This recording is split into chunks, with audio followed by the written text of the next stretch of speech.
Today we're going to talk about what is arguably the most important and probably the most expensive investment you'll make as a filmmaker, and that is glass.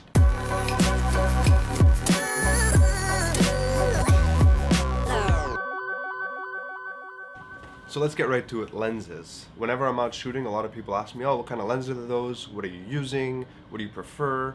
What's more important? How many times in a shoot do you change lenses? It really depends on the shoot. Sometimes I don't change at all. So I'm just going to run you through the gamut of what I've got here. One of the lenses I'm using right here, it is a 2470 autofocus Sony f4. It's a Zeiss lens. I think they sell it as a stock kit sometimes. We're not going to get into it. The first lenses I ever purchased was this right here. This is the nifty 50, okay? This is Canon's cheapest, I think it's its cheapest prime lens. It's a 50mm 1.8, so it's fast. It's fast.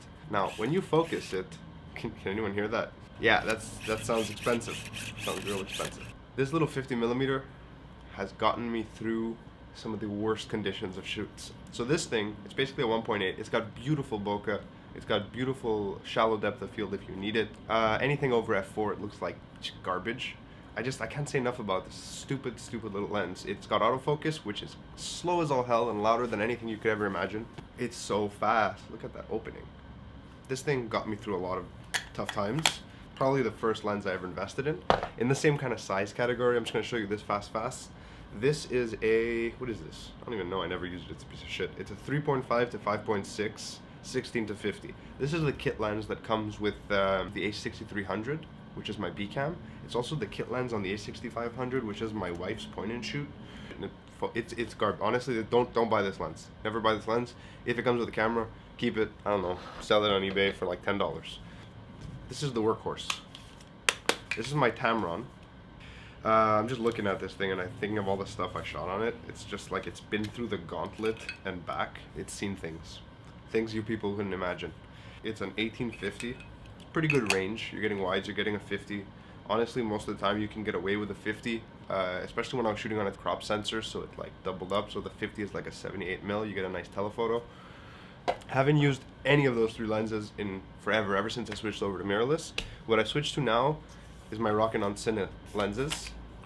These lenses are warm, they're crisp, they're sharp around the edges, they don't vignette very much, they look fantastic on more or less anything you put them on. This is the 50.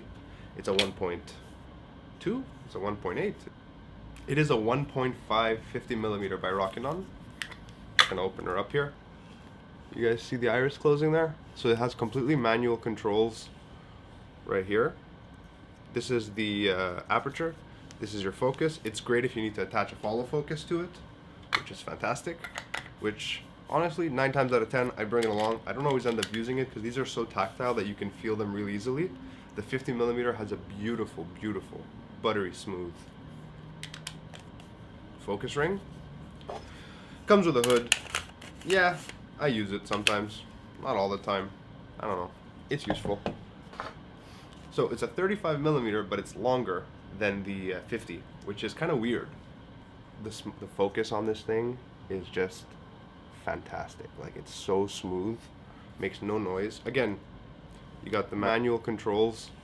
These are EF mounts. I use them with Photodiox EF to FE mount because I use Sony mirrorless cameras now. Basically, Metabones, but really simple. It's literally just a piece of metal, and what you do is line them up.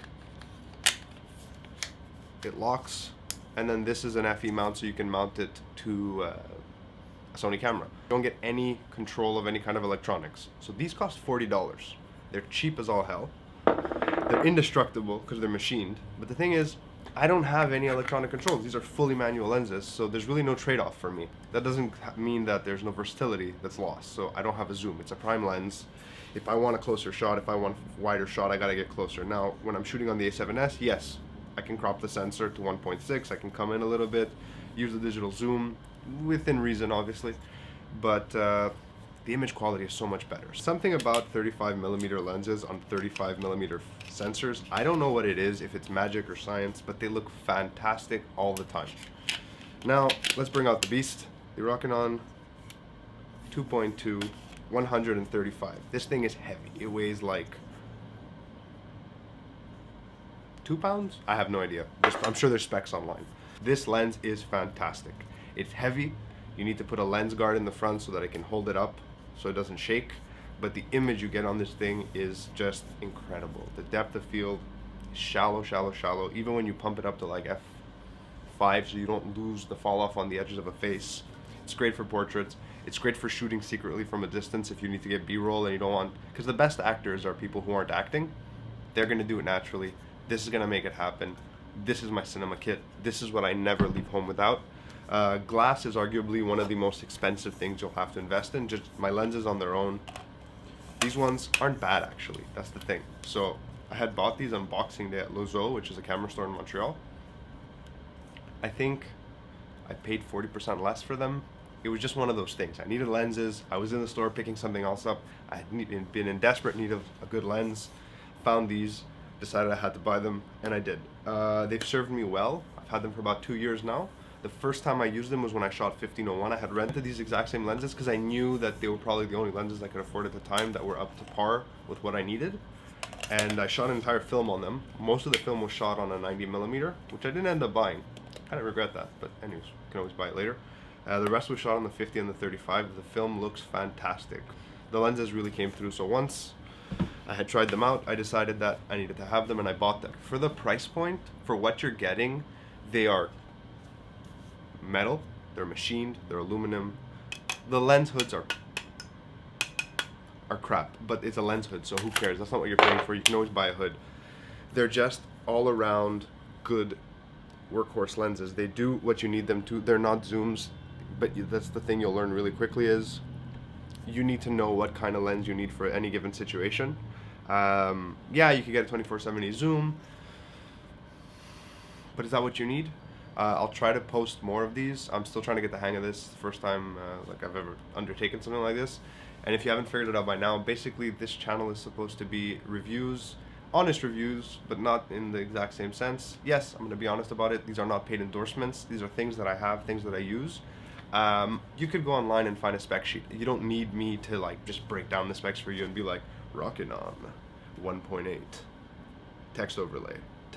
You don't need that. You could read that. I'll give you the links in the description. What this is basically, I've been using this stuff, and regardless of their specs, they have a use, they have a purpose, and when I'm looking for new gear, when I want to look for a review, and I want to know, should I buy this thing? Will it help me? I want real world situations. I want some sample footage. I don't even care about like side-by-sides. What I really want to know is, can I see something? Do I like it? Is that what I need from it? And ultimately, everything you buy, as far as gear is concerned, be it the camera, the lens, a tripod, you know, stuff like this, which are these little D-ring adapters. All of that is there to get your image to be better so that your image can tell your story. And, you know, story is the real point of it all. So, having said that, no specs. You can read all that on your own. I'm here to talk to you, to tell you how I feel about something. And if you like it, you can buy it. If you don't, don't. That's just how I feel about it. So, like, subscribe, links in the description, some stuff up here, maybe. Click, click, click, and I'll see you next time.